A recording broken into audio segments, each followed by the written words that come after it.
All right, hello and welcome to Romantasy Readers Podcast. My name is Nicole and I'm joined by my sensational co-host, Alley.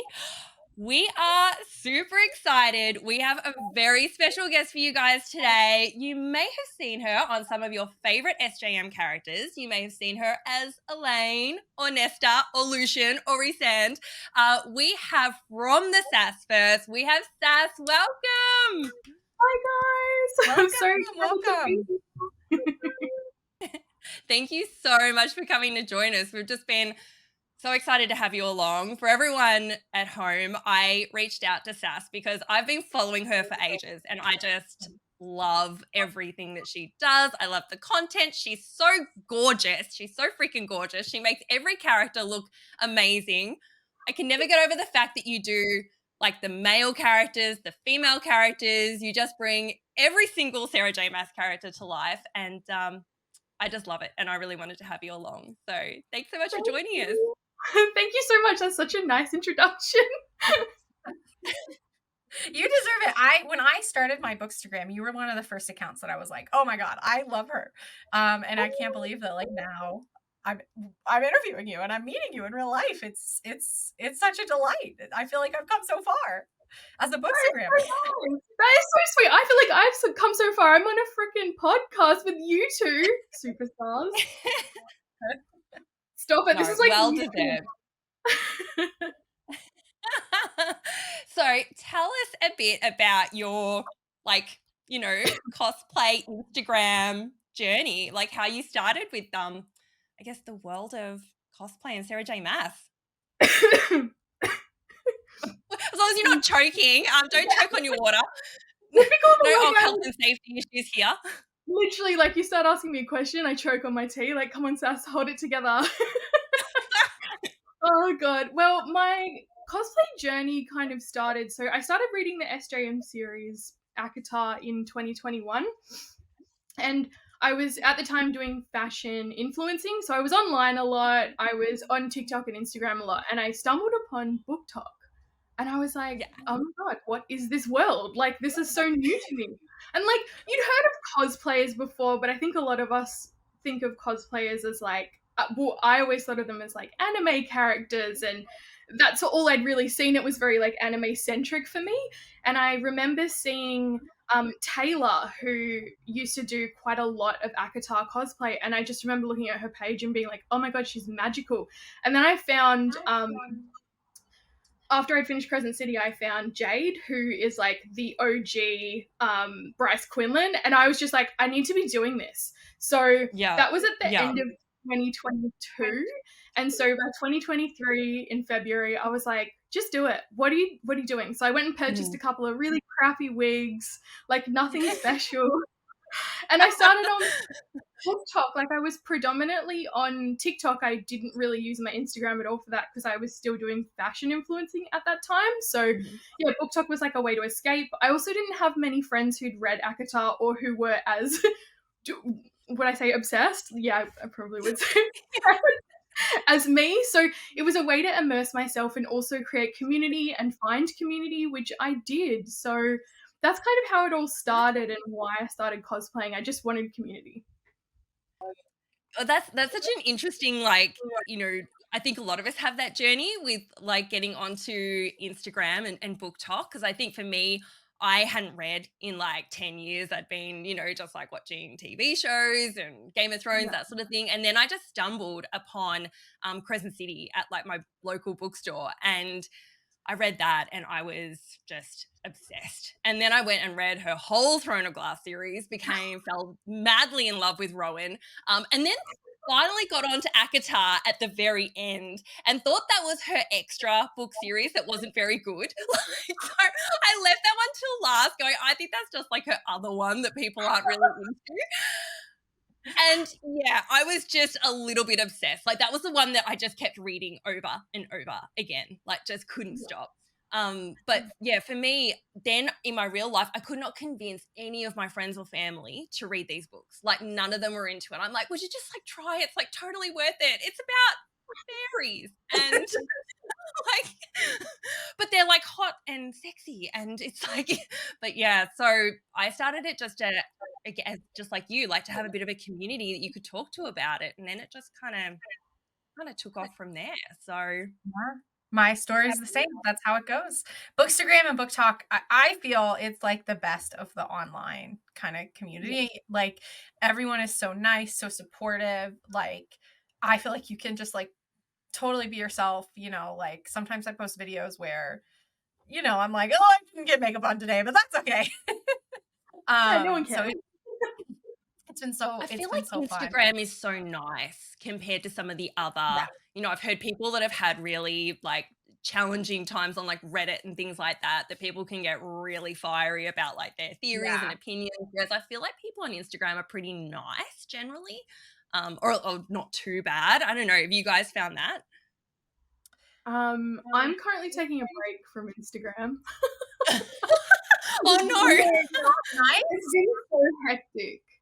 I think just because like I have such opposing opinions to other people, and I see things in, sometimes I think I am very emotionally charged, but I am very clinical in how I think about these characters. Like I know they're not real. I love the series, don't get me wrong, but there comes a point where you have to say, hey, you need to stop treating me as if I am Nesta, for example, and you need to stop dumping your trauma onto people who are cosplaying, because we are not the characters. Like we may identify with parts of their stories, but I think, and I think that goes for all platforms though, there's always going to be bad eggs in every fandom, and there are always going to be people who have very emotionally like charged opinions, and it's navigating that can be really hard. But right now, Bookstagram, I'm just taking a little like breather.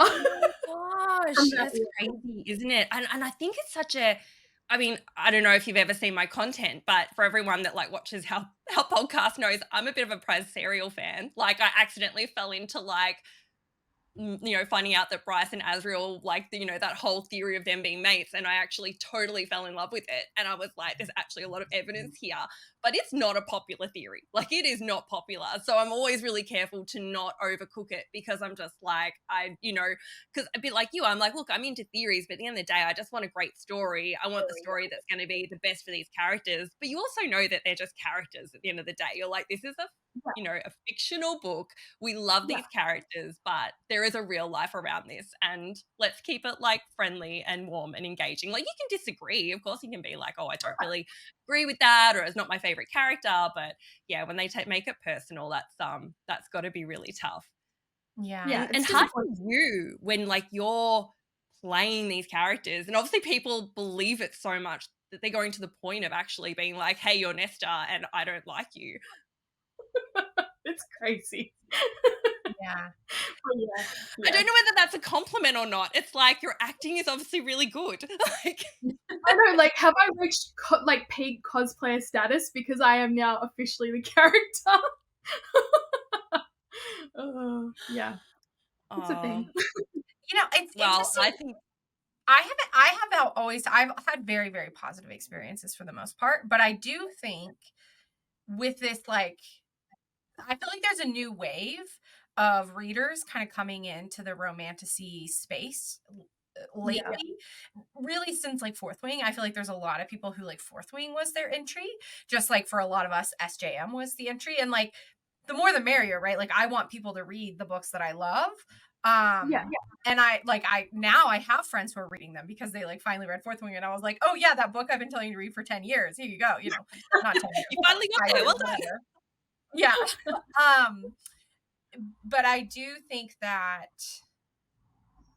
there's I get a lot of people on my Instagram who follow me who maybe like don't have the same like sense of like, I hate to say like liberal politics as me, but you know, there's just like there's a lot of new people in the fan base recently. And they're just like very passionate and charged, and that's just what happens, right? Like as kind of a fandom grows, there's bad eggs everywhere. It was like, I've been a Taylor Swift fan since I was 14, right? Being a Swiftie when I was 14 and being one now is like very different. You know, it's as the books get more and more popular, more people are reading them. That's great, you know, because that brings more people to the community, but it also then, you know, kind of expands the types of Get a people. few extra bad eggs. Yeah, and you can feel it. You can feel, I think there was some unspoken rules back in the day. Like, we just had unspoken rules where we were not problematic and we came on here to have fun, and there were certain things that you just didn't say about a book online, and I feel like that tide has kind of changed with this new wave of romantasy readers. That, like you said, it changes the entire environment, and sometimes it's positive. I love that we have more people that we can chat about these books with, but sometimes it's not. Well, I feel like we're at a really challenging time right now. Like, particularly, I mean, in the SJM world, I think we got a very strange ending with Crescent City 3 with Hofas, and didn't really maybe give us the ending that we wanted. And I think we've been left on this precipice of, I mean, particularly from the Asriel, ship's perspective, not knowing where the next step is going to be. There's a lot of hints and everything, but people are passionate about where they're at and how they feel about these characters. And I think they're all going to go in a huge amount of like character development in the next book, but we're just waiting for that book to come out. And I feel like I want to go to Sarah and go, Sarah, can you just hurry it up? Because the wars that are going on right now, like World War III is happening on Instagram as we speak. Can you please hurry it up just to like calm everyone down? Because it's just like until that book is out, it's just so feisty. So feisty. Hopefully, like us, you found like a little posse of people that you can go to. That's a little safe zone that you can just kind of just get all your thoughts and stuff out, and just know that they're in the same kind of people as you, that you can just be like, okay, I can just talk to you about all my theories and everything, and this is a safe space and can avoid some of that negativity. Yeah, I'm very lucky that I've got like a very good core group of people, and also some really lovely theorists that I'm very close with, like reads by Anaid. I don't know if I call her, and I think it's part of her last name and her first name, but Anna, I know her name. Anna is a really cool theorist who we've been on a podcast together with some of our other friends too, and we have very similar thoughts, and like she sees things from a very like non-emotional point of view as well. So I love talking with her. And then I think Emily's Theories is probably the most popular theorist, like ACOTAR theorist. So I've talked with her a lot, and she is just a lovely human. And she has some really great insights into what she personally likes. And it very much aligns with what I like. So I've got a lot of safe spaces, and even the people that like, I have a lot of friends who are like Bryce Reels and Gwyn Reels, and they're still so lovely, and we have great, really interesting conversations. It's just people I think I don't know who like maybe just I guess use comment sections as a way to like talk passionately, but sometimes unfortunately that can get misconstrued. So yeah, that's it. All right, well, let's jump into some interview questions. Actually, hang on. Allie, you wanted to go into a bit about our normal segment of what we've been reading. I was just going to say, before we get too far in here, we should start with our normal section, which I think adds a lot of value to our listeners because it helps them find kind of like new romantasy books. So what are you currently reading? Or do you have something that you're currently reading right now? I am currently reading Feybound. I'm like, where is my hand? So I try to make a point of reading a lot of queer books because I am queer. So I try really hard to uplift queer authors. So right now I'm reading Feybound. It is centered around 2 points of views, which are 2 different sisters. Pretty much everyone in the series is a person of color. We've got queer characters, we've got bisexual characters, we've got non-binary characters. It is so magical. It gives me the same, and we'll get into this, but Tower of Dawn is one of my favorite books of all time, and this book has the same sort of world building as Tower of Dawn. So the reason I love Tower of Dawn so much is because of the vibes. I'm a very much vibes reader. This book has what we're all about. I don't know if you guys like have found this, but I found a lack of like magic in fantasy books lately, whereas this book is just like teeming with magic. Like, it's beautifully written and the world building is insane, and you just feel this magic every time you open the book. So highly recommend. I haven't finished it, but I'm gonna give it 5 stars. Yeah. You're far enough along to know that's where it's at. It's been on my TBR for a while. Like every time I like, when I'm thinking about like my next book, I'm like, oh yes, I need to go read Feybound, and then something else grabs my attention. But maybe now I'll really do it now that you're recommending it, because you just never know when something has a lot of hype on the internet if it's gonna be good or not. And so I'm super excited. I'll definitely read it. Yeah. Oh look, I love it. I think there are points about it that I don't especially love. Like I think the relationships are a little bit fast paced. They're definitely not like the slow burn that we love from romantasy. Like they've definitely moved a little bit faster than I would like, but I think the world building more than makes up for it, and the magic in the lore, like the magic system's insane. It's so good. Yeah. I want to know why. I want to hear more about Tower of Dawn and why that's your favorite book. Yeah. Everyone's like, what? We will definitely ask that question. But Nicole, what are you reading? Are you reading anything? Okay. All right. I'm getting sidetracked. I just want to go on a tangent. Yeah. I am reading Manacled, the Dramoni fan fiction. I had so many people coming at me saying how good these fan fictions were, and I was just like, okay. And and when I see the art, when I see so much art about these characters, I'm just like, okay, I've got to check this out. 950 freaking pages, like 950 pages. I was just like, whoa. But I mean, this is my very first fan fiction, and it's amazing. Like, it's intense. Obviously, I kind of say it's a bit, for people who haven't read it, it's a bit The Handmaid's Tale meets Harry Potter, like, and then a bit of kind of dark romance. But, oh, wow, it is just like going back into Harry Potter land, but then it's adult, and then the complexities of the characters and the darkness, and it is the slow burn of slow burns, like far out. It is. I was literally up. I was just saying, I'm kind of tired today because I was up till 1:30 because I've got only 100 pages to go, and it's gotten really, really good. And I'm just like, have you read it? I haven't read it. So we did a segment on our podcast where I read The Auction and Jen read Manacled. So I read the less intense and more like lovey-dovey version. But Jen was, so I know all about it because we did like a deep dive into it, but Jen was bawling when she mentioned the ending. I was like, oh my God. She's like, Sass, you have to read it. And I'm like, I don't want to cry that much. I know, that's what's got me. I shared it on my Instagram, and people are just like, oh my God, that ending, and they're crying and stuff. And I'm like, oh, okay, so this is a sad ending then. Like, I'm assuming it's not going to end happy. Don't ruin anything though. It's not sad. Don't worry. It's not sad. It's just like very emotionally charged and like so feminist. Like I feel like there's so many undercurrents of feminism in these books. Like they're not in there and like shouting at you, but you finish that book and you're like, oh shit, wow, okay.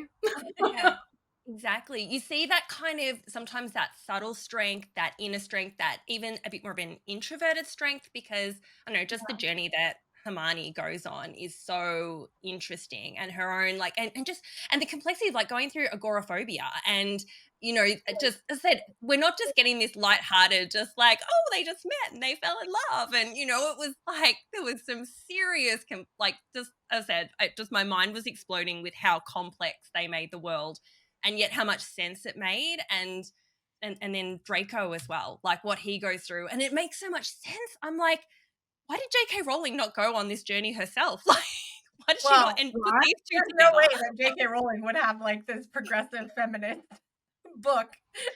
Like, let's be real. That's not a journey that J.K. Rowling can go on. Yeah, the last 10 years of J.K. has been not so great. I did see there was it was a TikTok, so it could have been very much not correct, but I did see a TikTok that said that JK originally had written for Hermione to fall in love with Fred, and Ron died in the series. So like that's where she was going with it, but then she chose Ron instead, which I thought was a bit, how you going? But yeah, I know. I didn't really go for any of the romances, like Harry and Ginny and that as well. I was just like, none of these really felt like the right kind of vibe. Whereas, this is, I mean, obviously, we're in our morally grey era, so all over. Yeah. Draco and Hermione. Yeah. Okay. I wish that, you know, that fandom would be able to evolve, but it's only ever going to evolve through fan fiction. You know, like JK is not going to do anything. She's not going to go there. She's not going to go there. It's too much of a kid's book. So, but Allie, what have you been reading this week? Yeah, so I have a terrible habit of anytime I like need to read books, I read the opposite of what I'm supposed to be reading. And I am supposed to be reading Nicole because we're going to do an episode on it, and I'm supposed to be reading for an author interview. And instead, I decided randomly to clean out my closet, as we do, you know, when the weather gets warm. I'm like, spring cleaning, I'm going to clean up my closet, I'm going to get rid of stuff. And so I was like, well, I need an audiobook. And I wanted like a really good audiobook. And I had heard great things about the Scarlett Sinclair, Hades and Persephone series. And specifically that like the audiobook is really good. So I downloaded the first one, not realizing what a journey I was going to be on. There's like 7 books and from different perspectives. And it's like this massive world. And, you know, it's just like now I'm obsessed and I can't stop reading it, and I have so many other things I need to read, but I can't. So that is what I'm reading. The first one I think is called A Touch of Darkness, and then it's like A Touch of Ruin, A Touch of Malice. I'm in the 3rd book right now. I'm reading A Touch of Malice. So that is what I'm reading. And I love it. It's not like the most complex romantasy ever, right? It doesn't have like the most complex plot lines. There is a lot of magic, which is cool. I like that a lot. There's not really slow burn. I mean, there really wasn't slow burn. They're just like pretty much. But it's good because they're like kind of always like having tension and fighting. So there's a little bit, but you only ever have to read like a chapter before they're like. I know, but sometimes that's still just super satisfying, especially after reading a book like Hofas, which is so complex. And I feel like I look at every sentence and I'm trying to read it 3 different ways. To read something that you don't have to think too much and you can just enjoy it and you don't even have a super long slow burn. I can really appreciate that with Manacled because it's a long slow burn. Just nice to just sometimes get what you want and not have to wait for it. Yeah, just get something simple and easy. And so that's what I've been reading through audiobooks. Though last night I finally downloaded one of the books on my Kindle because I wanted to read in bed and my husband was asleep, and so I was like, okay, I can't listen to my audiobook, I gotta read it.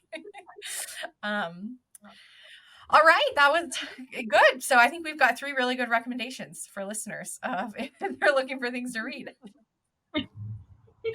Definitely. All right, shall we get into our interview questions? Let's go for it. Okay. Do you want to start us off, Nicole? Well, I'll go past the first question because I think we've already answered it, which was like what, introduced you to like Instagram and jumping into cosplay and that, which I think we've already answered. So I'll go into the next one, which is what's your favorite and least favorite romantasy tropes? I'm definitely gonna say enemies to lovers is my favorite, but like true enemies to lovers. Like I'm talking like they did something really, really terrible. Like someone killed someone's brother. Someone's on like, like Romeo and Juliet kind of vibes. Like something really bad has to have happened. And my least favorite is probably the pregnancy trope. Really not a fan of pregnancy tropes. Yeah. It just changes the whole vibe of the book once you have the pregnancy trope, doesn't it? You're just kind of like, and okay. Not fun anymore. We've got kids involved. It's not really a fan. It's not fantasy anymore. It's now I'm just like worried about those children. Right? Exactly. I also hate the pregnancy trope. And I get so frustrated when a book gets labeled enemies to lovers and then I read it and it's like, no, they were just like kind of annoyed with each other, but also attracted the whole time. Like, again, I like that, but it's like, don't call it enemies to lovers if they're not actually really enemies. I want them to really be enemies. Yeah, I need them to hate each other. Yeah, exactly. I'm curious, the other trope that I always say I hate, and I'm curious what you think about it. I don't know why, but I hate like magical amnesia. I just hate it when somebody like loses their memories or something, and then we have to like rebuild the relationship and they like don't know the person. I don't know, it just frustrates me a lot. And I feel like I'm gonna like, there's a hot take, but I feel like it's like a cheap way to like then be able to like rebuild the tension Exactly. It's a slow way. It's a cheap way to get a slow burn. It's a cheap way to slow it down. Like, oh, okay, lost the memories. Yeah. So, all right, we're aligned. Good to know. Sometimes I'm like, hot takes, and then people are like, no, yeah, that's not a hot take. Everyone agrees with you. Yeah. No, yeah. I can't stand the memory loss trope. It's like not good. Yeah. I've realized, like, I've always loved enemies to lovers, but I realized recently that I also love, which is very Sarah J. Maas thing, is falling for the wrong person before falling for the right one. Like, I obviously am obsessed with that. And I mean, Sarah J. Maas is one of the only authors that's really done it and done it well in recent times. For most romantic books, they just go straight into, there's your MMC, like, you know, and they just start being enemies and they work their way. But to have it where they fall for someone else first, and then they fall for the real person later. We did Demi Winter's, another author interview recently, who did an awesome, like, Viking-inspired romantic book. And she did that kind of thing where you sort of had your first person that you thought they were going to be with before they figure out later on that maybe there's someone else that's better. And I like, oh God, I devoured it. I was just like, you're with the wrong person. I'm like, you need to go for the other one. Like, yes, yeah. No, it's such a good trope. You're so right. And I think Sarah, maybe with Fourth Wing we got it a little bit, like just a touch. A sprinkle. Yeah, a touch. No, I don't know. I just think it adds complexity. And even from, I think, a character development perspective, it kind of, they often have to go on that journey of figuring themselves out to realize, hang on, this isn't the kind of person I should be with. These are actually the characteristics of a person that will actually allow me to grow and things. And I think I love that character development, rather than just kind of just being, you know, given, you know, here is your MMC and, you know, from here. So, yes. Yeah. All right. So, next question. We love how you play every character in the Sarah J. Maas universe. You could do the guys, you do the girls, you do all of them. I was really curious what motivated you to do each and every one of these characters. Well, I used to only do Bryce. Bryce was like the only character I ever cosplayed because I'm plus size, so I'm proudly plus size, but I think when you come into a completely different space, like I did plus size fashion influencing, I'm not afraid of showing my body online. Like I've always been very like open and confident, but you move into this new space and realize that like it's very skinny centric and even characters are very skinny centric. And Bryce was one of the first characters where I was like, oh, an actual plus size FMC. Like, I think a lot of the times she is still portrayed as a skinny FMC, but in the books she is described as a plus size woman. So for a really long time, I only ever did Bryce Quinlan cosplay. And when my previous book talk got banned, so I was banned at like 7.3K or something. It broke my heart because at the time I wasn't using my Instagram or my bookstagram. So it was like the one place where I was doing everything. Yeah. When I got banned, I came back with a bit of a vengeance and I was like, fuck this, I'm going to do it all and I'm going to do it really, really well. And I went from sort of like doing the whole like neon background and one character to starting to do like actual like green screen backgrounds and trying to make my content really magical. And I guess I started off with just doing different women characters, and then as I sort of felt more comfortable, not only as a cosplayer but as a queer person, I was like, why don't I try and gender bend some of these cosplays, because I'm sure that there is a market for that. I tried doing more masculine cosplay and I'm just not a very masculine looking person. I've got like a soft face and like I just you're just beautiful and gorgeous. It just wasn't going to work. It looked really ugly, let's just put it that way. So I thought to myself, why don't you try gender bending and using like I tried to make sure that I gave them all the features that they deserve. Like I think Lucian's a really good example of that, like making sure he was very Autumn Court centric. Like he had Autumn Court leaf necklace, leaves in his hair, he had the scar, he had the golden eye. So like I still used all of those aspects, but something that I found when I was doing my cosplays for the men is that it was very affirming to my sexuality because I am so femme. it can be really hard to feel gay and to feel accepted in the gay community when you look so straight. And it's really affirmed me a lot. So it's been a funny and interesting kind of journey through it. But I guess I'm just motivated to continuously do better. And like the only person I'm competing against is myself. So I'm continuously trying to do better and better and better. And I think that's why I just continue to do more characters. Oh, it's amazing. I love your Lucian. Like, it's so gorgeous. And I love how you've just owned your femininity. Like, you've just gone, no, I'm just going to make them feel like, that they're the character, but the feminine version of it. And it works. Like, I don't know. I think it works. I love it. My favorite gender bent one of yours is Rowan. I feel like every time I've seen you do Rowan, I'm like, oh yeah, Rowan. I can get behind Rowan as a woman. I really could. I love that you know what you say is that like it helped you sort of like come into your like confidence in who you are as a person, because to me that's really what fantasy is all about, right? Is like helping us kind of envision these worlds, but even though we're in this like fantastical world, we're still resonating with characters who are fierce and strong and like stand up for what they believe in and find themselves. And like, and so, not only is that something that you experience in fantasy, but that through cosplaying fantasy characters, you kind of got there. That's awesome and amazing. Thank you. Yeah. Okay, so let's get into some SJM stuff, because obviously as a cosplayer, you love SJM. We're going to start it off I was going to say we're going to start it off really light and easy, but this could actually be a very hard question. What's your favorite SJM series? Probably ACOTAR. Mm-hmm. I'm going to say, it's like picking favorites.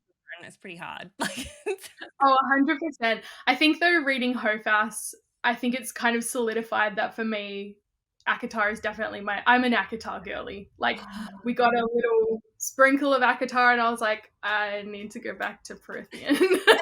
I just wanted to live in that first 25 chapters, and I was like, when she went back to Crescent City Land, I was like, are you going back again? Please go back. Like, I don't want you to be here. I want you to be in ACOTAR.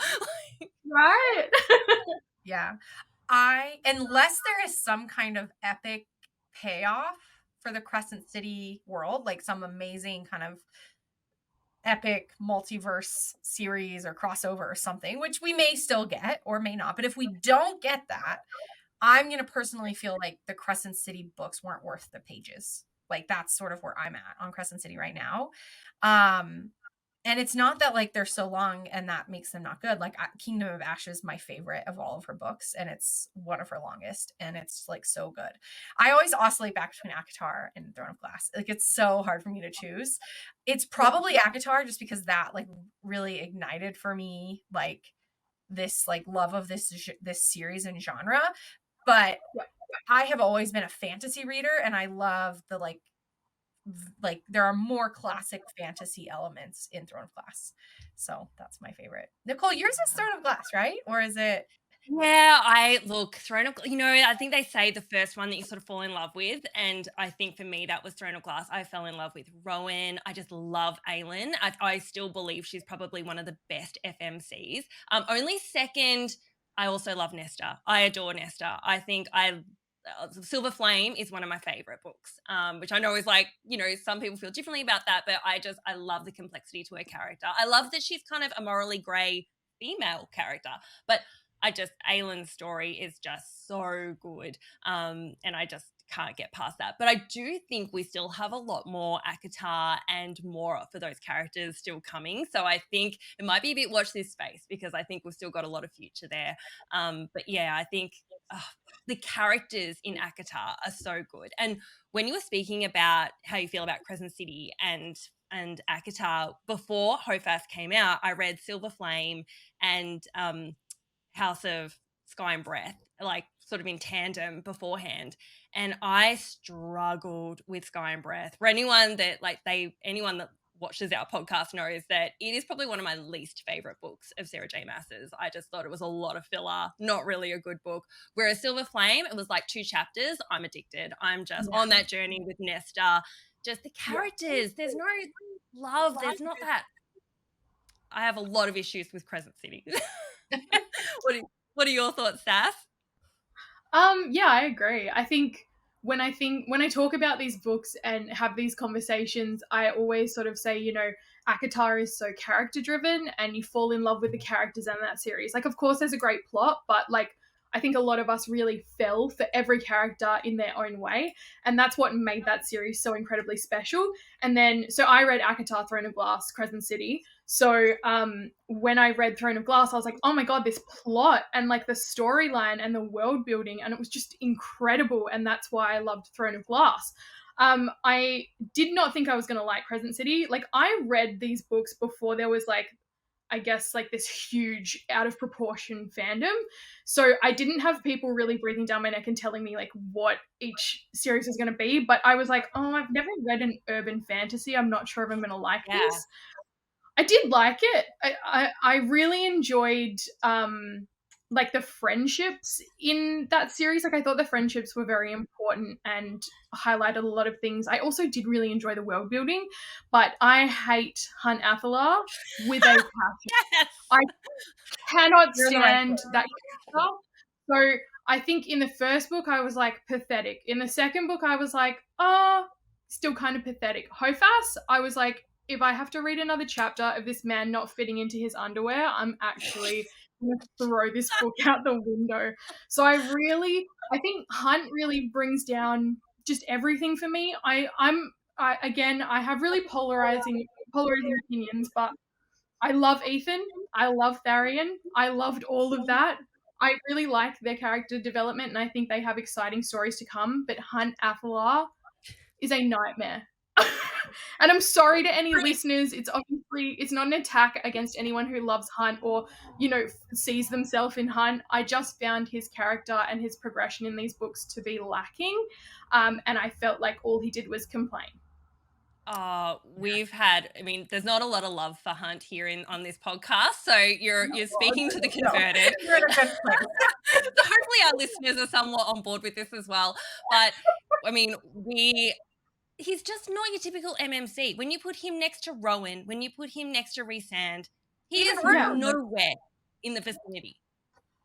Yeah, I just find him so boring. That, to me, it's like, he complains a lot, yes, but to me, he's just boring. There's nothing going on other than like his obsession with Bryce, which is sort of why like Nicole and I have both theorized like he's not like, he was sort of made for her, and that's all he can do. Is there's this sort of like magical kind of mates thing coming through on this, but he is just so boring.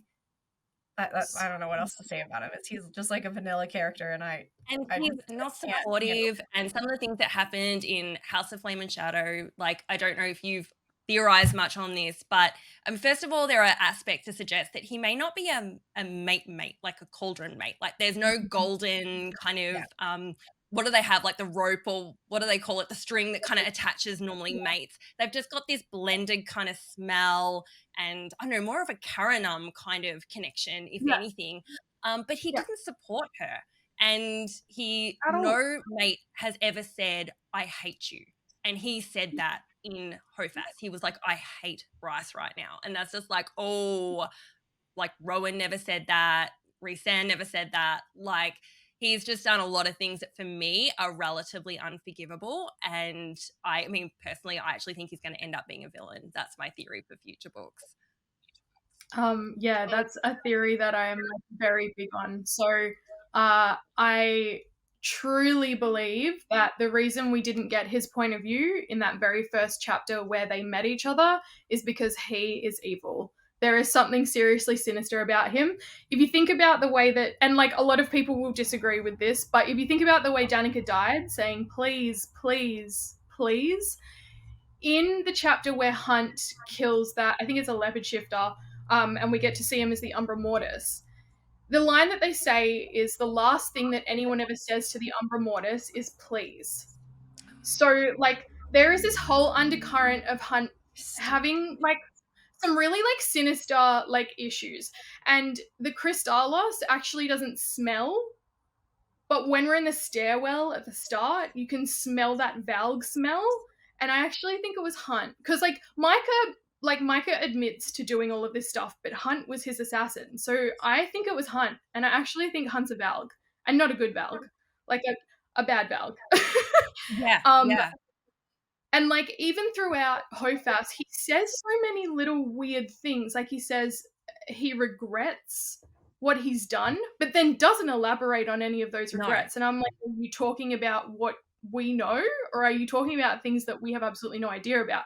Like, there was so much of the story where he was feeling guilty, and I felt like, I don't know, it was either an Easter egg or really poorly written, but I'm taking the Easter egg route. Yeah. Yeah. We're of the same belief that I think that they're more Easter eggs. Yeah. And I know that, like, that wasn't in our, like, order of operations tangents, but that's how we operate here. I've actually never come across the theory that he is responsible for Tanika's death. Or that there's some connection there, which as soon as you said that, I'm like, oh, holy shit, that makes so much sense. And that would be so unforgivable for Bryce. She finds that out, it's going to be game over. 100%. So I think that the Valg and the Princes of Hell are the same thing. Like, that's what I think. And I think Hunt was made by them. And so I think he is part Valg, right? / Princes of Hell. And he was made for Bryce. And so he may not have actually even been in control. Like, I think they can almost, like, it's like a sleeper agent type spy, where they can sort of flip a switch with him, and then he, like, loses consciousness and can do things. And that is really an interesting thought, that, like, he went and did it, and maybe he doesn't even know. Like, Micah took credit for it, but maybe it was Hunt, and Micah was just protecting. Not that, as he said, you have a feeling he has that guilt, so he could be just keeping secret. If you have a look at how he speaks about himself in Earth and Blood, and even in parts of Sky and Breath, it's very similar to when Dorian has been taken over by the Valg. It's this worthlessness. It's this, I don't deserve anything. I'm not good enough. I don't even know who I am. It's very similar. I have a whole, like, theory video, so if you guys want to go have a look at it, it's pretty, like, hectic. It's literally me putting, like, information on a screen at, like, miles per hour, but it kind of explains all of this with screenshots and, like, highlighted sections. So I'll send it to you guys after. Yeah, definitely. No, but I had heard that theory before. When I heard that theory, I went, oh my gosh, that would really click. Like, that makes a lot of sense. And because Alley has a whole theory about, sort of an Orion theory, that, Orion always ends up being a villain and being a bad guy, and Hunt being named after that. I mean, Alley, I'll let you jump into that theory if you like. Sorry. Yeah, I think that Bryce will kill Hunt. That's like ultimately where I think the story's going, because of the Orion connections, and many like things about Bryce are similar to Athena, who also killed Orion. So that's sort of, I won't hash it all out here because I've hashed it out many times on this podcast, but I do think that ultimately Bryce will have to kill Orion, because that's, like, how it always goes, is he's killed by his lover. And I think there was this scene in Hofas where, like, Hunt just absolutely lost it at Celestina, and he just wanted to kill her, and Bryce is there, like, trying to calm him down. He's got the lightning going and everything, and I think, like, Bryce goes to take his hand, and at the last minute he pulls the lightning away, and he's like, oh, I would never hurt Bryce. And I just found myself going, oh, never say never, buddy. Like, never say never. I feel like as soon as you say never, it's gonna happen. And I mean, I've got a whole theory about the Stone Mother. I don't know if you know much about the Stone Mother theory with the song that Bryce plays Asriel in the first part of Hofas, and that, All right, do you want me to tell you that theory? Go on, lay it on. This is a Bryce Asriel theory, and this has come from, I've, like, connected with some amazing girls like Sophia and that, who are, like, the most intelligent. Like, they've done so much research on Bryce and Asriel and ACOTAR.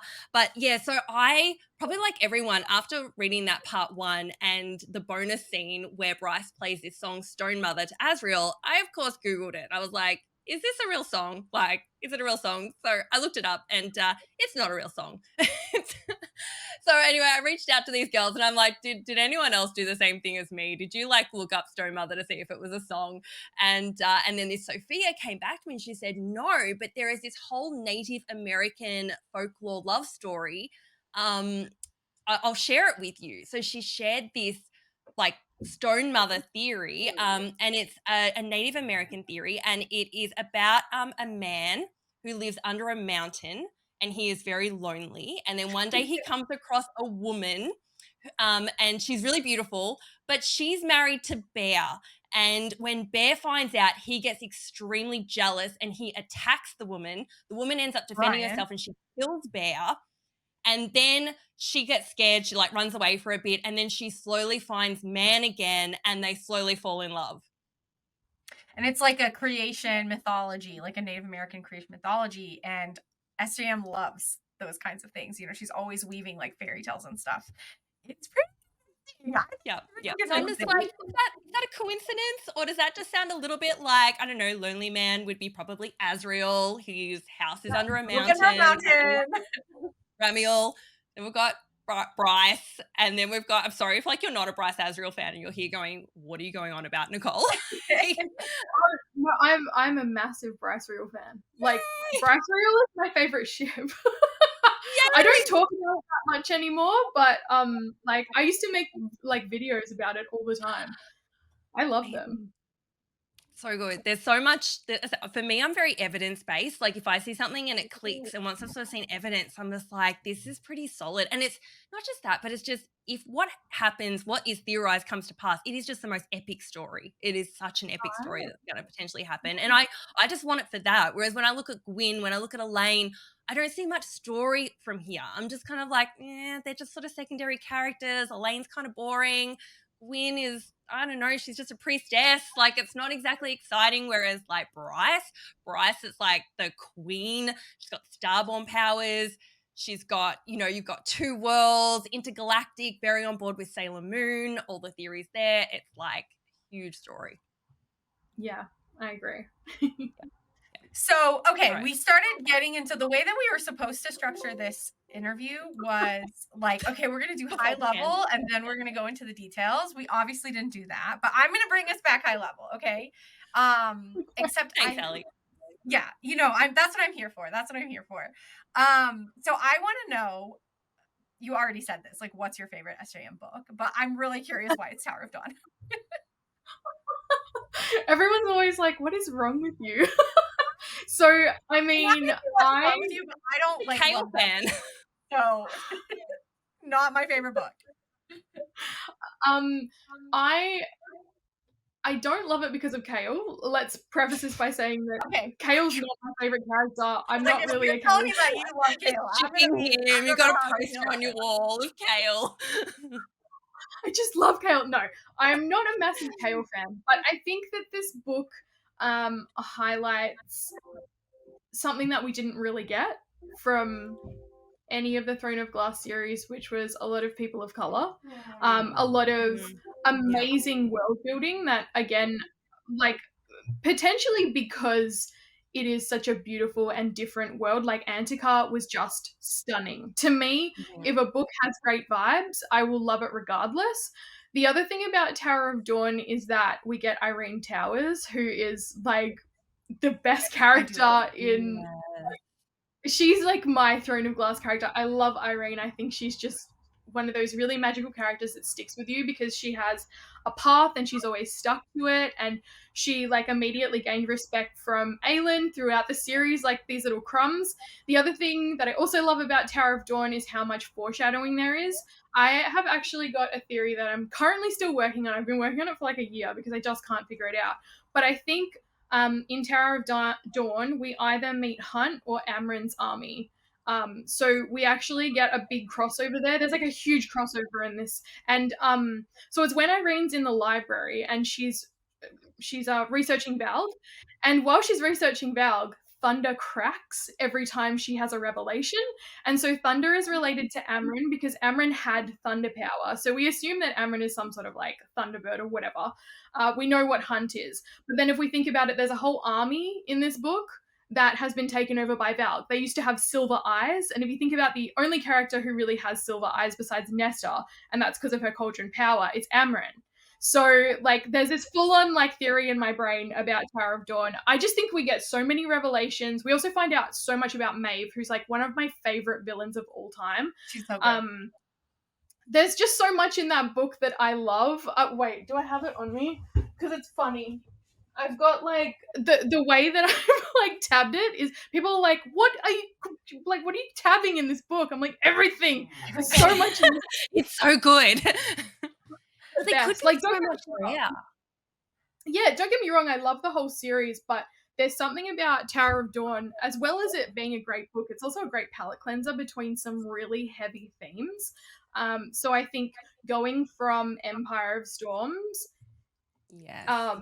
into Tower of Dawn and not doing the tandem read is good for people's mental health, even if they don't realize it, because they are such heavy and intense books. And I think it's a great way to sort of like take a step into another world, get some foreshadowing, see some really amazing information about the characters without feeling like you're completely in danger and in fight or flight, which is what most of that series is. So yeah, I just love Tower of Dawn. You know what? You're so right. And Sarah J. Maas has done this to us in the past, where she gives us a book like that and we're rushing through it because, let's be honest, all of us are desperate to get to Kingdom of Ash. If you haven't tandem read it, you're just dying to get there so that you can get the ending, or what's happened to the characters. But you know what she does with those books? She tends to put a heap of like secret, like just Easter eggs in those books, leaves all these Easter eggs because we're too busy to notice them.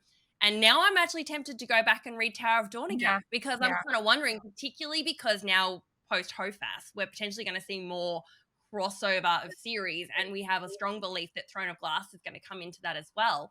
As you said, could there be some more foreshadowing in there? Is there more to this book? Are there connections? I love that in that world you did get a real cultural difference of like where they were. It felt a bit like, I don't know, sort of like a Morocco, or it was a bit more, you got this lovely cultural shift as well. And I think, and I also, I say I love the whole series, so I loved all of them. But seeing also even Kale's redemption arc kind of come through in that one, I'm kind of really glad she did that because I wanted to, he did deserve a redemption. And I think it was really nice to see that journey and someone like Irene actually kind of healing him through that. But yeah, no, I'm going to have to go reread it now. Yeah. Awesome. I'm super excited. You make really great points. So I have often been like, oh, she hides really important Easter eggs, like Nicole said, in books that people aren't going to pay attention to, or maybe don't care as much about. And it seems like, it's like, I feel like she put a lot of Easter eggs in Silver Flames. Not that I don't like that book, but I was just like, whoa, this is like Spice City, but actually there's all this other stuff going on. And so I could see how like that Tower of Dawn is like the same, but in a different way. That's Silver Flame. We just got really distracted with all the spice, and then we just flick from spice scene to spice scene and ignore all the little Easter eggs that were in there about everything else, about like the the universes on top of universes and all that stuff that was snuck in. It was only on my like second, third read that I actually absorbed that and went, oh, there's like a lot of foreshadowing in this book. One thing I noticed as well that she does like a lot is when she's making really emotionally charged chapters where like they're having very intense conversations and you're focused on the emotions, she drops heaps of hints in there as well. So I always go back and check those really emotionally charged moments because usually there's something in there that you're like, oh, okay. Yeah. Absolutely. Oh, she's a master. She truly is. All right. Now, next question. This is a hard one because it's picking favorites, and that's always hard. But who is your favorite character? If you have to choose, who is your favorite? I think probably like from an emotional connection point of view, it's Nesta. I see a lot of myself in Nesta. Maybe not as intensely, but we've both been through similar like journeys, I guess. Like I've been sober for like 2 years and I felt like her journey really helped my sobriety. So I will always have like a really deep emotional connection to Nesta. Yeah, I love Nesta. She's one of my favorite characters. I love, and I think Feyre has always annoyed me a little bit. She's a little bit too, I don't know. It's just, I don't know. I know she had a hard beginning, but there's aspects to her personality I find annoying. She's forever doing art now, and Rhysand just adores everything that Feyre does. Nesta is spicy. Like, she's complex. She's difficult. And I kind of love who she is. She's very strong and she's gone through this journey. She did hit rock bottom. She's gone through challenges. She dealt with them badly. Like, she's very real. She's a very real person. And I think from the beginning, I could see that she wasn't just a bad character. She was dealing with things in her way that maybe weren't healthy or weren't good for her relationships, but that was how she was dealing with them. And that's why Silver Flame is one of my favorite books of nearly all the series, because just seeing her development and journey and her self-realization and having this character that had such a wall up around them and didn't want to deal with their emotions or anything. And also so much self-loathing, like to finally get past that and find herself and then go on that healing journey. For me, it's amazing. Yeah, and you see throughout the series that the reason she doesn't accept so much of that love from her sisters is because she doesn't think she deserves it. And people really skip over that part. They go, no, she's just a bitch. And I'm like, no, she thought she didn't deserve that love, which is why she never accepted it. And why she treated her sisters so badly, because she felt like shit. And I think unless you've been through that, it's really hard to, understand what that means and why people do that. So yeah, it's also really a good talk. I think, like a lot of the community maybe doesn't have that experience and doesn't have that life experience. A lot of people are really young in the ACOTAR world. I'm 34 years old. I've lived a lot of lives. Like, I know I'm not ancient, but like I have lived a lot. Like I've seen a lot, I've done a lot, I've been a lot of different people. And I think this series in particular forces people to look at aspects that maybe trigger them or maybe they don't understand and gain further knowledge about life, which is important. Exactly. Well, and I also love Silver Flames for showing like a different side of Reese. Like I like that she's exploring like the complexities of a character, and that like somebody in one light can be this amazing, like romantic, wonderful human being, and then to others they're not that. And like that doesn't change, like both things can be true about a person and a character, and the same is like true of Nesta, right? We can feel like she was super frustrating for us in the beginning, and now she's this other person and we see her differently. And I really like that she explores all of that through the Silver Flames book. Yeah, I agree. And you've gone into a very interesting subject about Rhysand and him being a douche in basically Silver Flame and Hofas. Yeah. Do you feel this way as well, Sass? Yeah, I think in Silver Flames he was on thin ice, and then in Hofas I was like, are you well? But I did a little, like, it wasn't really a theory, it was just a fun video about like spicy plot lines, but I think there is potential there for him to go insane, because love really warps people's perception of everything. And he's got Feyre and he's got Nyx, so he's got these things that he wants to protect so badly that what if it takes him to a really dark place and he becomes a really dark character? And I theorized, how fun would it be if Feyre killed herself just to save Prythian? Because if she dies, he dies. That would be horrible. Truly horrible. Pretty full on. What a spicy plotline. She has taken Rhys to a very strange place. we knew he was dark. We knew he had like a bad side. We know that like the Fae, they can get super protective and they can get really aggressive against other people that might threaten their family. But it's always been like, Nesta's her sister. It's like, why are you being so horrible to her sister? Like some of the way he treated Nesta in like the bonus scene with Ember and that, like with Bryce's parents, and he's just attacking Nesta, and it's Ember that jumps in and is like, settle down, buddy, like you're not being appropriate right now.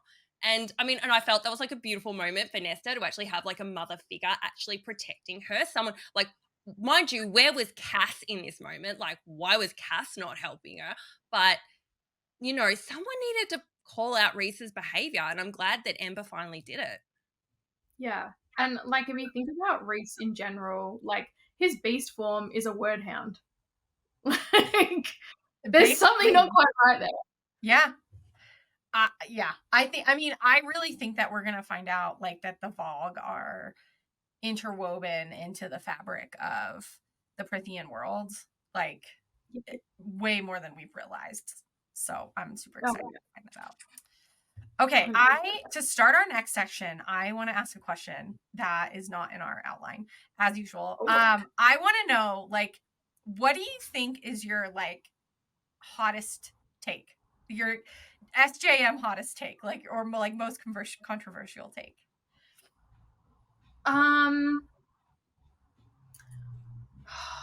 I think it's probably like all the Bryce Reel content I've ever done. I think there is, like we've just talked about, there's so much evidence to show like mate language. I think in HOFAS, the fact that they were holding hands so much, when has any character ever held hands that much? I was like, why are they touching? They're married.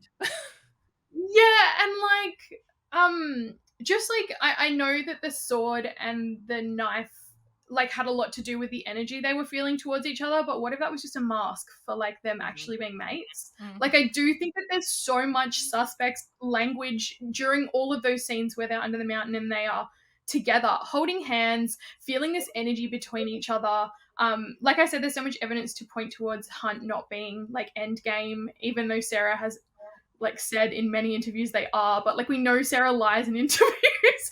So like I think it's probably my hottest take. It's probably the one that like cops like a lot of hate as well, just because of the like fandoms. But yeah, I think Bryce Reel is like my favorite as well, just for a spicy plotline. It's just fun. Yeah.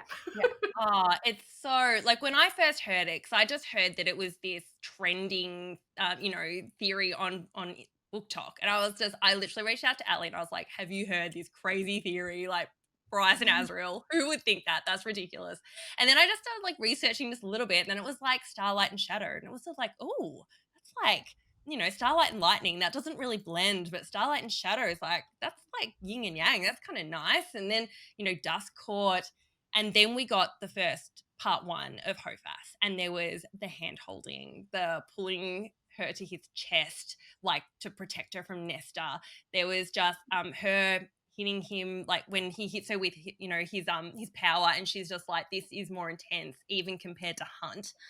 I was losing my mind. Like I was just going insane. Like I was pacing the room going, oh my God, oh my God, oh my God, it's happening, it's happening, it's happening. And then part 1 finished and she just goes back to Crescent City, and I'm just like, what, but everything that just happened, what, you can't leave it like that.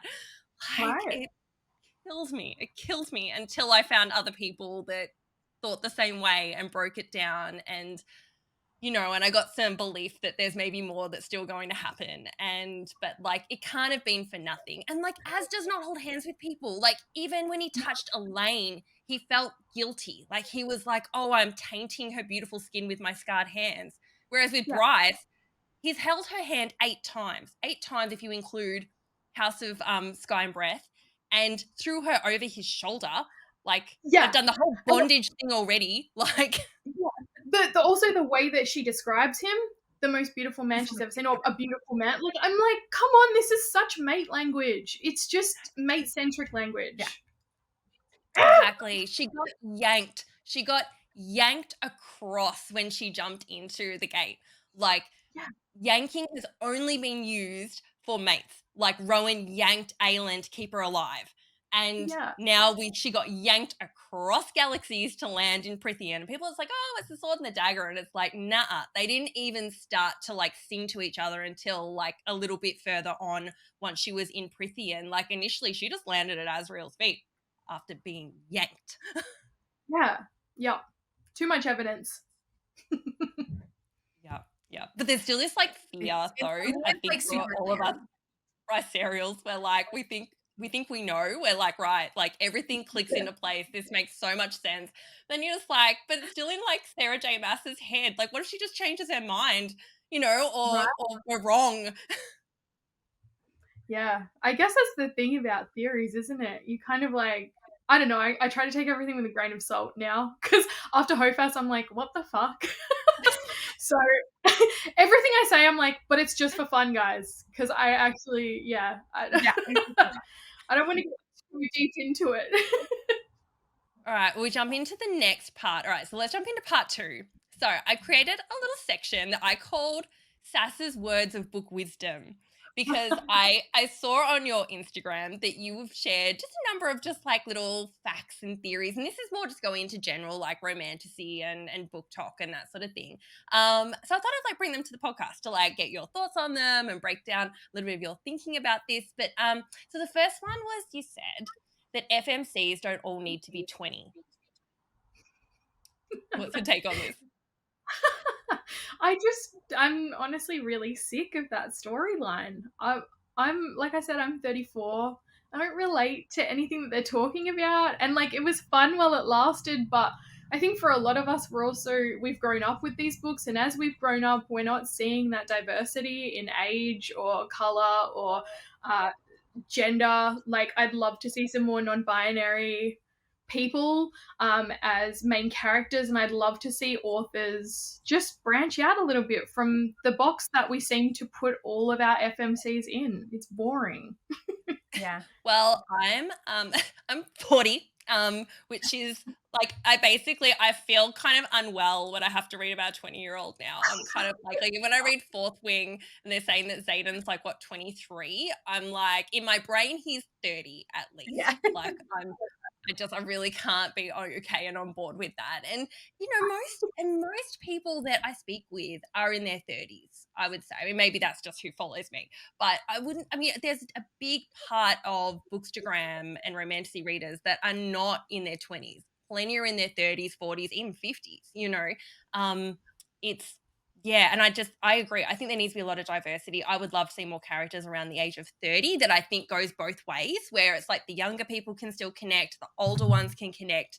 And it also means they've got more life experience. Like I think at 20, you're so young and naive and, you know, you think you know it all, and then you suddenly fall in love with a 500-year-old, you know, Batman. Like it's like, I don't know, you just almost want to be a little bit older and wiser. And I'm just like, it would be so easy in this, like, kind of like with what's acceptable in romantasy to actually just make them ageless. Like, we already accept that our male characters are ageless, right? Like, they're 500 years, 1,000 years old. That means they're ageless, right? There's no reason why you can't have a female main character who has also been alive for 500 years and they've just now found each other. Like, and you can, right? And then they deal with the complexities of the fact that they've both been alive for 500 years, right? Let them be ageless. There's no reason why we can't do that. It doesn't, I just like I don't understand why it continues to be like 20 years old. I'm right there with you. It's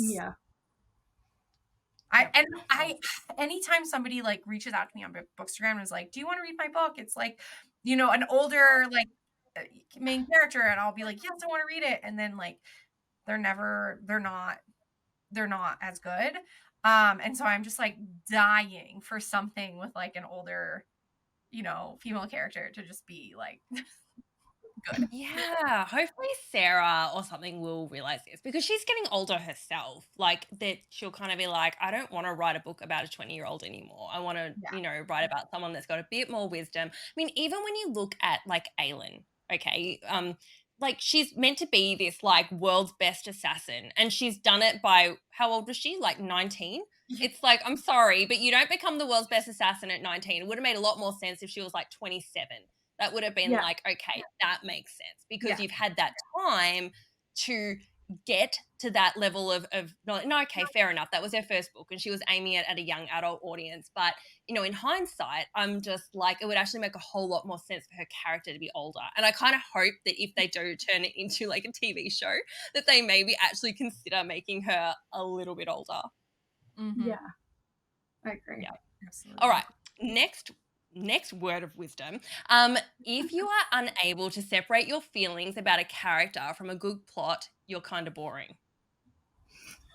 What's your take on this? Listening back to these, I'm like, damn, I'm so harsh. Right, I know, good old word warrior. That's me. I just really think that a lot of people have a lot of trouble separating their feelings from a good plot line, and it's fucking boring. I'm sick of people coming into my comment section and defending characters as if I hate them. I don't hate them. I've never hated them. There are characters where I'm like, God, I wish that person would have done this, or I'd love to see this plot line, and people immediately are like, you're attacking them. And I'm like, no, I just want a good plot. I really just want a good plot. Exactly. And sometimes, you don't agree with like what the author has done. Like you're just like, I don't agree with what they did in that moment, or they were acting like a douche. And, it doesn't mean you're saying that character's awful or anything like that. You're just saying that there's maybe complexities that you want to explore. Or let's be honest, sometimes on Instagram that you just sort of want to stir the pot a little bit and just sort of throw things out there and, encourage a discussion, because it's good to sometimes discuss, hey, when this character did this, like, I had people kind of come out and attack me when I called Rhysand a douche, and they were like, no, he's not, how dare you? And it's like, well, obviously I love Rhysand, like he's been amazing, but his behavior lately has not been acceptable. Like he's been treating Nesta terribly. Like I'm calling it out. This kind of goes back to what I was saying earlier, where I feel like there are a lot of new people coming into the romantasy space who, right, like, I don't want to generalize, because it's I don't mean it this way, and like of course there are like exceptions to every rule, so like if you're in either of these categories, like please know that I don't actually think in these kinds of binaries, but like I do feel like a lot of the people who sort of read romantasy 5 years ago, or initially, we were the people who grew up reading books, right? Like really, really love books, love to like critique them, like think about them critically. And while there are, of course, more people discovering romantasy who like that, I feel like there are also a lot of people discovering romantasy who maybe like, these are some of the first books they've ever read. Like, and they're really there for the spice, and that's about it. And that's totally fine. Like, I am all about on my page, like, read whatever you want to read. Life sucks. Like, if you just want to read like smutty fairies, like having sex, like do that, like do whatever you want to do, like, because reading is good. But also, like, we can both love something and like critique it and have like critical thinking around things at the same time. And I do start to get a little bit disappointed that like, again, like as we grow, there's just more different types of people, and they get different things from these books. And so, and it would be fine if they were just like, oh, that's just like not what I'm here for. I'm just here for like a good time. But then they like come and attack you on bookstagram, and it's like, I'm just trying to like have a, like I'm trying to have a discussion about something that I love. Like, why is that a problem? I am never fan casting for Fourth Wing ever again. No. Like, we tried to fan cast for Xaden, and it was fiery. It was very fiery. Like, people are everywhere. I'm just like, man, I feel sorry for whoever is trying to cast this in real life, because it's gonna like, people are very, I mean, obviously you love these characters and you're super passionate about, I guess, who they are in your mind and who you want them to be. But yeah, that's a tricky one. That's definitely a tricky one. I'm going to leave that to the professionals and let them sort that one out. Yeah, we got some harsh comments when we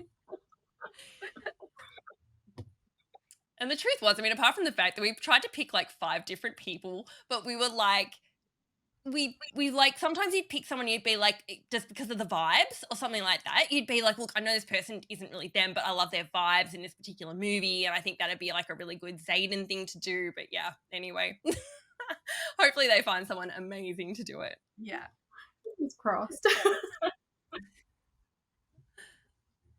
Right, do you want to jump into the next one, Sally? Oh, sure. Yeah, I was gonna let you take this section, but I will do it. I didn't. I'll tell you. I'm like, going back. I love this one. I think this is a great one to do. Just because 2 characters are queer does not mean that they are meant for each other or should end up together. For God's sake, if I hear another person tell me that Emery and Moore are meant to be together because they're both queer, I'm done. I'm so bored of that storyline. Like, I get that that's probably where Sarah's going to take it based on what we heard in Silver Flames about Emery thinking that Moore is beautiful. But I honestly don't think that it's a great storyline. I don't see any chemistry between them. I don't see any similarities between them. I just think it's really boring that there's only really 2 queer characters. I honestly would love to see Eris and Asriel together. I think that would be... That would be here for just proper enemies to lovers. 2 people that truly... Yeah. give me that storyline. Yeah. And then there is no rhyme or reason to this ship, but I just love Moore and Elaine together.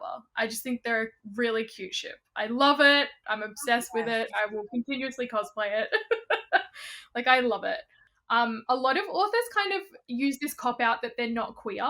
And they're like, oh, well, I'm not going to write about it because I'm not queer. And it's like, but you're a popular author and we need to make this more popular. And if you do that through like maybe something that's not as traditional as having just two queer women together, which would be really, really nice. Like to see, and I mean, I think a lot of the fandom maybe wouldn't like this. But like to see Elaine and Moore end up together for absolutely no reason. Like it could be anyone, but Moore and like another woman who maybe we didn't know was queer, or maybe traditionally we thought was going to be with a man, and then they're not. And it like maybe it'll piss some people off, but maybe it'll open some eyes to like more people being accepted as just queer. Like I just want to see more queer. And to have it not as sort of the side romance that's just like there's going to be obviously like the main sort of like Elaine kind of romance probably in the next book, but to actually make it more of a centerpiece than kind of be like, oh yeah, like Moore and Emery just kind of hook up on the side, like to actually be like, and I guess it comes a bit more down to their kind of their personality and their own growth and the trauma and things that they've been through. And I mean, look, it does make a lot of sense because for me, I sort of think, you know, Elaine has gone through a degree of trauma, you know, going through the cauldron, and she is just not connecting with Lucian. Like, I don't know if that's going to actually happen or not. It's definitely 50-50 at this point. And Moore has obviously gone through trauma as well. So would they go on that healing journey together? Like, that would be a really interesting story to explore, wouldn't it? Mm-hmm. Yeah. There was a time where I was hoping that because Moore gets sent away in Silver Flames, you know, to go to the mainland, that we were going to get a Moore book where she's in the mainland and like it's part of ACOTAR world. It's continuing the story similar to Tower of Dawn, and it's like her romance. And so it's like a main romance. It's so interesting because I mean, I still love SJM. Like that's, you know, you can have two opinions and they can both be true. You know, she's obviously not like the edgiest author, right? Like she hasn't done a lot of things. She had a crap ton of characters in Crescent City and none of them were queer. Like it wouldn't have been hard to like do that. So I don't know that we're gonna get it, but I would love that. I would love a more centered story. All right, next question.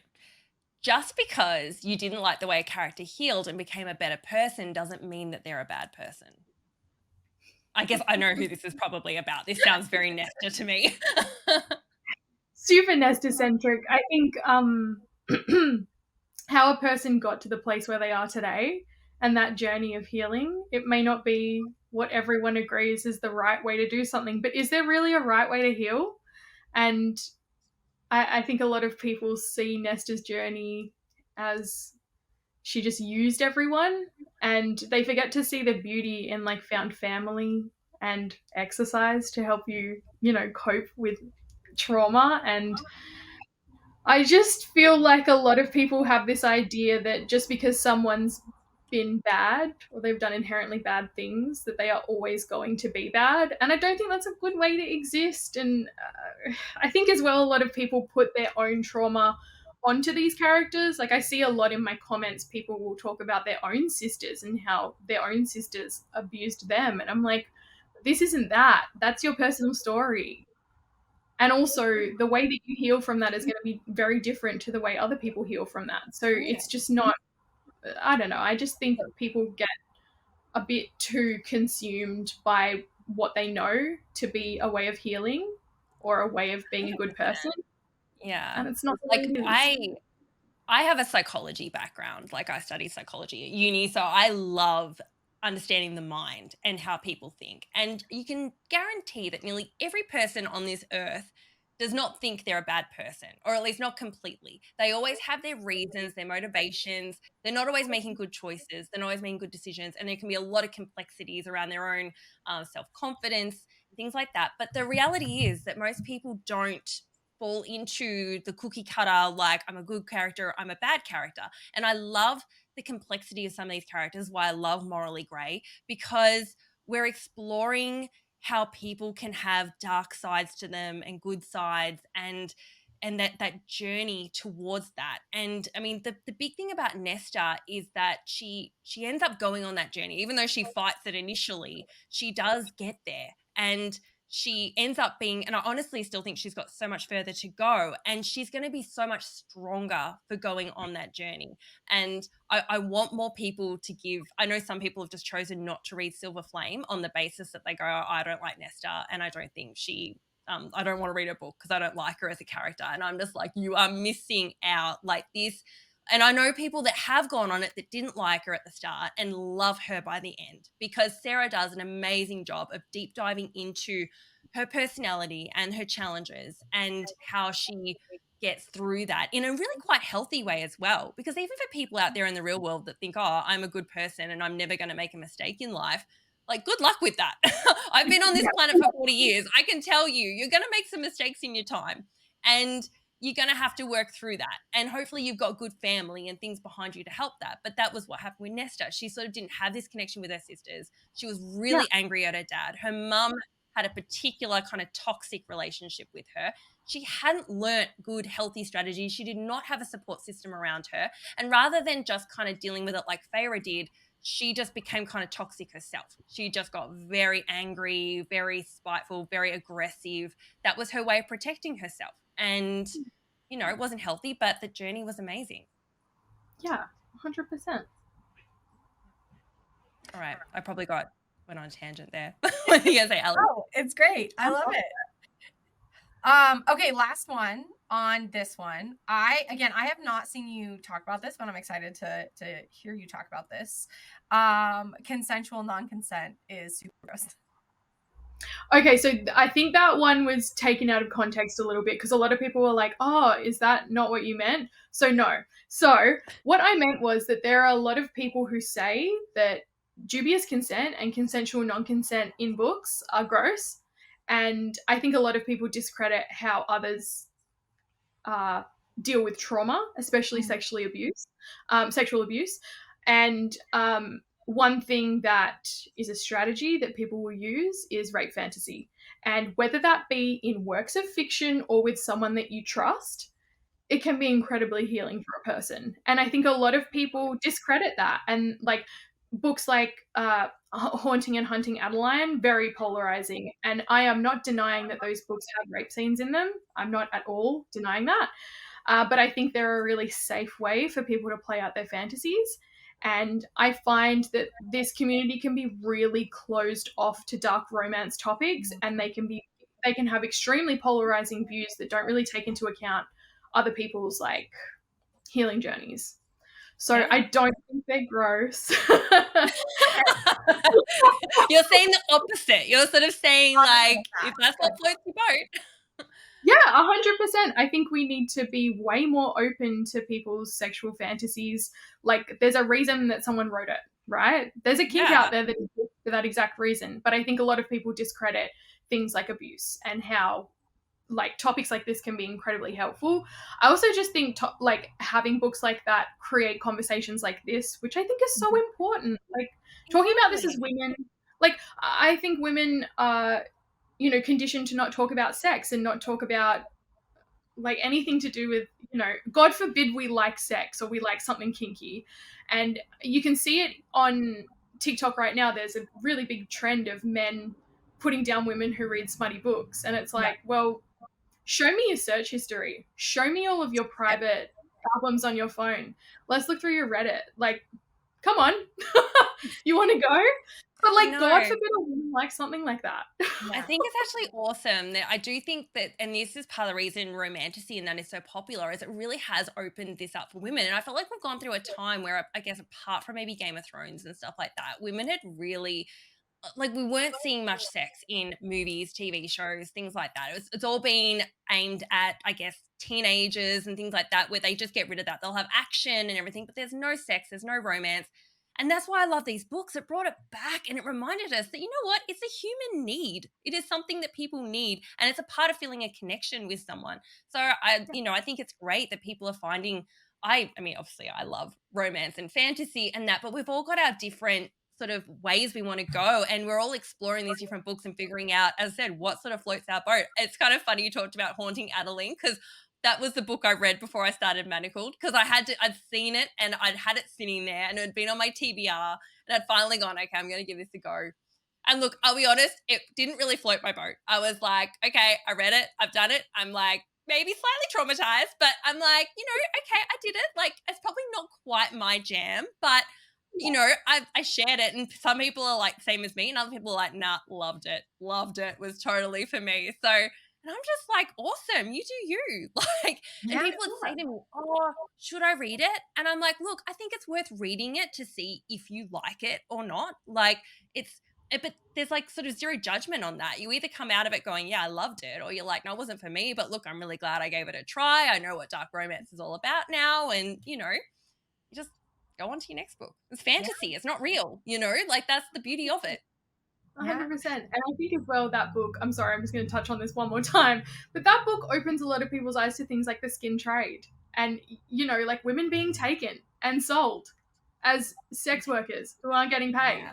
So like, H.G. Carlton actually spoke to victims. So a lot of that story is centered around victim stories. So it kind of like opens your eyes to the fact that this shit is happening to women all the time. And if we want to be sexually liberated by a book, then we should be able to do that. Yeah, absolutely. And what I always say is like, if you're reading the book for the sex, great, right? But what I think a lot of people misunderstand about the romantasy genre, especially like, this book, the TikTok trend of men being like shaming women for this, is that like, it's not just about the spice. It's about how it makes us feel. Like, we want to read about women who are desirable and empowered because that helps us do that for ourselves. It's not just like, oh, we want to read this, like this sexy scene. It's like, no, we want to read that because it helps us be able to see ourselves as somebody who is desirable and somebody who can, want these types of things. And it's a safe way to explore that, right? Like, it's really, I don't know, like I always say, don't like this, the sex to me and in romantasy is like, it's not that. That's the minorest, tiniest part. Like those are they're great moments, but it's everything that's leading up to that, and it's like the emotions and the metaphors around that I think people are so into, and why this genre is sort of exploding right now. All right. We probably need to wrap this episode up. We're at an hour and a half. It's a pretty long episode already, and we are only like a third of the way through our planned questions. Poor Sass is stuck with us for hours yet. So I think we should wrap this episode up. And then, so I will say, if you're listening to this, definitely I think there's going to be a part 2. So please tune back in for part 2, where we're going to continue the conversation, continue these topics. Before we wrap up, Sass, do you maybe want to give a plug for your podcast, your TikTok, your Instagram? Where can people find you if they've loved hearing all about you and your opinions? Well, you can find me at the Sassverse, and then Sass, SASS verse, kind of like a play on MASSVERSE. You can find me on TikTok and Instagram at the Sassverse, and then my podcast is called good.girls.pod, and you can find us on YouTube and Instagram as well. It's all linked in my bio. All right. Well, thank you so much for listening, and thank you for joining us. And don't forget to tune in for part 2. Bye. Bye.